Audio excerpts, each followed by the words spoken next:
guys, it's Kenzie. Welcome back to my channel. So as you guys know, I recently became a full-time professional ballerina recently, and I'm going into my second season as a corps de ballet member of a ballet company. So today I thought it'd be a fun idea to show you the steps that I took and the process of how I became a professional ballerina. And I'm also going to give you some tips that will really help if you want to become a professional ballerina one day as well. So let's get into it. The first step that I took to become a professional ballerina was, of course, starting dance. I started dance when I was 4 years old, and I danced in a competition studio, which honestly I feel like made me a really well-rounded dancer. The first step was finding a really good ballet school or really good ballet training, either or. I did not have the funds to go to a super fancy school, so I found really good ballet training near me who gave me a scholarship, thankfully, and I'm so grateful for that. But some tips for you is, if you are able to,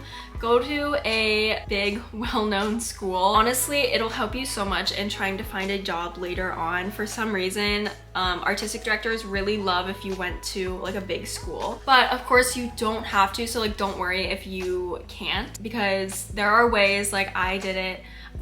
It just is a little bit harder, I've realized, because for some reason they like trust the big schools to train their dancers and not the smaller schools. Step 2 is to train really hard, but not too hard. My schedule, I went full-time ballet when I was 15 turning 16, and I would dance from 12 p.m. to around like 3. So it was only like 3 hours a day. It wasn't anything crazy, and I improved so much. I did a lot of variations, I did some point, and I just did a regular ballet class, and that improved me so much. I do think if you start like rigorously training when you're younger, you will definitely be more prone to injury. So I know you guys want to get there super quick, but make sure you're not being overworked by your dance studio. But yes, train, but do not overtrain. Train smart, not hard. Number 3 is to go to ballet competition. This is specifically if you don't go to a big ballet school and you go to a more smaller ballet school with still good ballet training. And even though I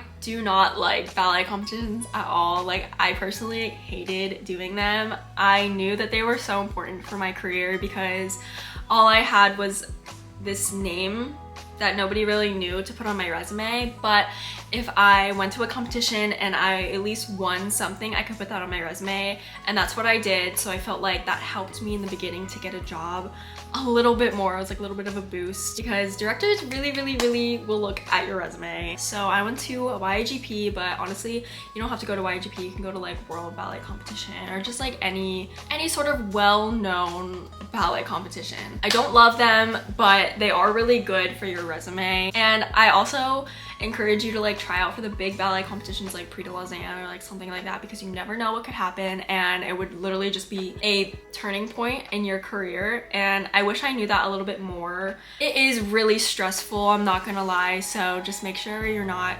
pushing yourself too far if that is, you know, a little bit too stressful for you. Ballet can be a super stressful art form, and especially if you want a career in it, there are definitely times when mentally it's gonna be really hard to handle. That's why I've partnered up with BetterHelp. Thank you, BetterHelp, for sponsoring this video. Dance was ranked the most physically demanding job in the US in 2020, and with physical demands come mental demands as well. When I was younger, I used to deal with really bad stage fright, and the worst of it was when I was 16 and I was competing at YGP, and because it's such a stressful experience, the ballet world puts a ton of pressure on you to perform well. I remember that I didn't have an appetite all weekend. I literally couldn't eat.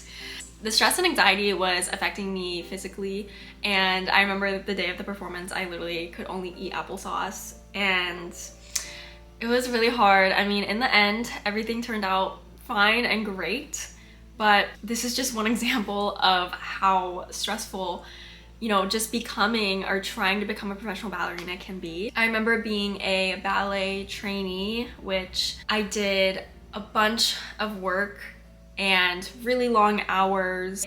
I remember getting zero compensation for it, and of course every single day is like an audition, and you're auditioning to prove yourself to maybe get an apprentice contract or a company contract the next year. And I would cry every single day just because of how hard this job was. Some things that have helped me with all of these struggles have been finding friends and creating a good community within my dance company. And I've also done therapy to help with, again, my mental illnesses and all of the pressure and anxieties that I have from performing and just being a professional ballerina. And of course, dealing with performance anxiety isn't unique to just ballerinas, because I think we all struggle with that in our professional lives. If you're struggling with anxiety, stress, or another mental health issue, talking to a therapist could be incredibly helpful, and that is where BetterHelp comes in. BetterHelp connects you with a licensed therapist who is trained to listen and give you helpful, unbiased advice. First, you go to their website, answer a few questions, and they'll match you up with a therapist that fits you best. And their therapists have years of experiences helping people that have struggles just like yours. You can do it all from your phone or your computer, video call, messaging, or phone call. It's the easiest possible way to start talking to a therapist. Let BetterHelp connect you to a therapist who can support you, all from the comfort of your own home. You can visit betterhelp.com/dancingwithmackenzie during sign up and enjoy a special offer on your first month. Step number 4 is when you're finally 18, get a really good video audition and literally apply to every single audition that you can go to. Try it out, apply to all the trainee programs, all the apprentice programs, go to the auditions, and just put yourself out there. And number 5 would be weighing your options of where to go. If you do want to go to a trainee program, what do they offer? You know, maybe talk to somebody who has done that trainee program, make sure, you know, it's a good environment. If it's with a big ballet company, it could be worth it because it could be something really good to put on your resume. If you don't want to do a trainee program and you want to go to college, there are a bunch of really good college programs for dance as well. And, you know, after you graduate, you can try out for companies once again. And just keep in mind that you'll probably have to go at least 1 to 3, hopefully is the max, of not really getting paid to dance until you finally do get that contract. And once you get that first contract, it'll be a lot easier to get other contracts. So the first one is definitely gonna be the hardest, but I believe in you guys and I know you can do it if you set your mind to it. That's pretty much it, and I hope this helped you guys. I love you guys so much.